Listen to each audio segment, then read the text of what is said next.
કાયદો વ્યવસ્થા સુધારવા માટે જેના હાથમાં પાવર છે એવા અમારા શ્રી ગૃહમંત્રી એને કંઈક તો ધગશ હોવી જોઈએ, કંઈક તો એમને કંઈક કરવું જોઈએ. એમનું કામ માત્ર એક જ છે કે મીડિયાના માઇક મળે એટલે સીન સપાટા નાખવાના અને દાદાજીનું જે બુલડોઝર છે એ ગુંડલ બાજુ જરાક વાળો ને ત્યાંથી ડિમોલેશન કરાવો ને ત્યાં ઘણી બધી ગૌચરની જમીન આ લોકોએ દબાઈ લીધી છે. અને ગોંડલની એક સિસ્ટમ છે બેન, અને હું જાણું છું, ગુજરાતની અંદર રહું છું એટલે. અને આ 100% સત્ય વાત હું તમને કહું છું, તથ્ય અને પુરાવા સાથે કહું છું કે ગોંડલની અંદર કોઈ પણ વ્યક્તિ એ જે ગોંડલમાં બની બેસેલા સિસ્ટમના લોકો છે એની સામે પડે તો 2 રિમાન્ડ થાય, પોલીસ સ્ટેશનની અને એક સિસ્ટમની અંદર બેઠેલા વ્યક્તિઓના ફાર્મ હાઉસ પર. અરે શરમથી ગૃહમંત્રીને ડૂબી મરવું જોઈએ. ખાલી બયાનબાજી કરવાથી કોઈ દિવસ લોકશાહી નથી ચાલતી. સમજ્યા? ગોંડલમાં કઈ જ બરાબર નથી, પરંતુ ગોંડલમાં બુલડોઝર ક્યારેય નહીં ચાલે. એનું મુખ્ય કારણ એ છે કે કદાચ ગૃહમંત્રીને પણ ડર લાગતો હોય એવું માની શકાય. લાગે છે આપને ગુજરાતમાં ક્યારે પણ કાયદો અને વ્યવસ્થાની જે સ્થિતિ અત્યારે છે એ સુધરશે ખરી આવનારા દિવસોમાં? કાયદો વ્યવસ્થા સુધરે, પરંતુ એ કાયદો વ્યવસ્થા સુધારવા માટે જેના હાથમાં પાવર છે એવા અમારા શ્રી ગૃહમંત્રી એને કંઈક તો ધગશ હોવી જોઈએ, કંઈક તો એમને કંઈક કરવું જોઈએ. એમનું કામ માત્ર એક જ છે કે મીડિયાના માઇક મળે એટલે સીન સપાટા નાખવાના, સારા સારા ભાષણો આપવાના કે અમે આને છોડીશું નહીં, નાના વરઘોડા તો નીકળશે, સમરબંધીને છોડવામાં નહીં આવે. જો તમારામાં હવા હોશિયારી હોય ને તો જાટ પરિવારની એફઆઈઆર નોંધી જવી જોઈએ. તમે તો જ નિરપક્ષ કહેવાઓ, તો જ તમે ન્યાય પ્રણાલીને અનુરૂપ કાર્ય કરો છો એવું કહેવાય. એ ચાહે એમએલએ હોય કે એમએલએ નો છોકરો હોય, ગુનો દાખલ કરાવો, તમારી પાસે પાવર છે.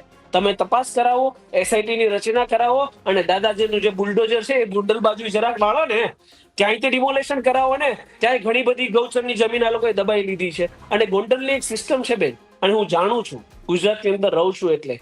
અને આ 100% સત્ય વાત હું તમને કહું છું, તથ્ય અને પુરાવા સાથે કહું છું કે ગોંડલની અંદર કોઈ પણ વ્યક્તિ એ જે ગોંડલમાં બની બેસેલા સિસ્ટમના લોકો છે એની સામે પડે તો 2 રિમાન્ડ થાય, પોલીસ સ્ટેશનની અને એક સિસ્ટમની અંદર બેઠેલા વ્યક્તિઓના ફાર્મ હાઉસ પર. પોલીસ સ્ટેશનથી વ્યક્તિઓને લઈ જવાય અને ફાર્મ હાઉસ પર એની રિમાન્ડ લેવામાં આવે. એટલે કાયદો વ્યવસ્થાને તમે કઈ બાજુ લઈ રહ્યા છો?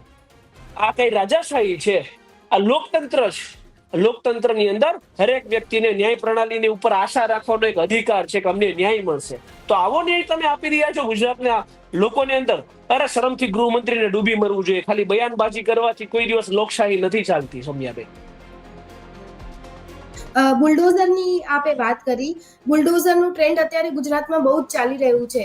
તો આવનારા દિવસોમાં જેમ આપે કહ્યું ગોંડલમાં ચાલશે ખરી બુલડોઝર? ક્યારે એવું લાગે છે કે બધું બરાબર છે તે?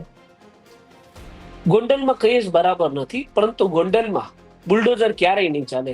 એનું મુખ્ય કારણ એ છે કે કદાચ ગૃહમંત્રીને પણ ડર લાગતો હોય એવું માની શકાય. કારણ કે જો ગૃહમંત્રીને ડર ના લાગતો હોય તો આમાં ન્યાયિક તપાસ થઈ જવી જોઈએ ને. ન્યાયિક તપાસ નથી થઈ તો સીધો સાધો મતલબ એવો છે કે કદાચ ગોંડલ ઉપર કાર્યવાહી કરવામાં ગૃહમંત્રીને ડર લાગતો હોય. કારણ કે પહેલાની કહેવત છે ને કે ગોંડલ ચાલુ થાય એટલે કાયદો વ્યવસ્થા પૂર્ણ થાય.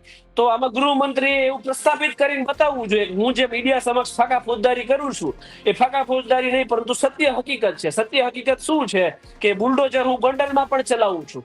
એ જે પણ લીધા ગુનેગારો છે એના વરઘોડા હું ગોંડલમાં પણ કાઢીશ. કાઢે ને એમએલએ ના પુત્રનો વરઘોડો કાઢે.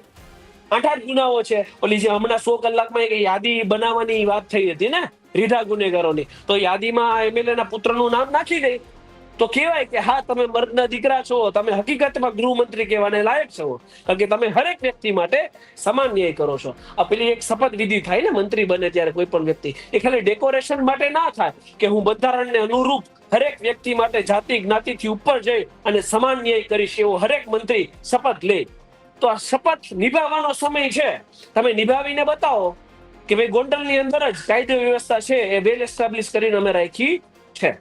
લિસ્ટની અંદર જે પણ નિર્બળ નાના લોકો, નાના પોકેટ ચોર, પોકેટ ખંડણી માંગવા વાળો, નાની મોટા 1-2 કેસો હોય એવા એના નામ, કારણ કે નિર્બળ છે એટલે એના નામ ઉમેરવામાં આવ્યા છે. પણ જેના ઉપર 40-40, 50-50, 90-90 ગુનાઓ છે ને એમના નામ ક્યારેય ઉમેરવામાં આવ્યા નથી. એનું મુખ્ય કારણ એ છે કે કાં તો એ વ્યક્તિઓ એમએલએ અને મંત્રીઓના વહીવટદાર છે, ગેરકાયદેસર કબજા કર્યા હોય, ગેરકાયદેસર પ્લોટો ઉપર કબજા, જમીન મકાન ઉપર કબજા હોય, ત્યાં એમએલએ છે એના દલાલો સ્વરૂપે આ ગુનાઓ રીઢા ગુનેગારો છે એને ત્યાં બેસાડે છે.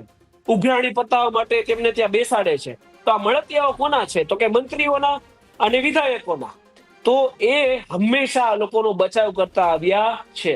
એટલે જેના ઉપર 50 મર્ડર, ખંડણી જેવા ગંભીર અપરાધો છે ને, ત્યાં લઈને આ લિસ્ટમાં ઉમેરવામાં આવ્યા નથી. કેમ કે એ લોકો કોઈના કોઈ જગ્યાએ સિસ્ટમમાં બેઠેલા 156 વિધાયકો એમના હપ્તા વસૂલવાના, એમની ખંડણી વસૂલવાનો ધંધો કરે છે સોમિયાબેન. એટલે કાયદો વ્યવસ્થા ક્યારેય નહીં સુધરે.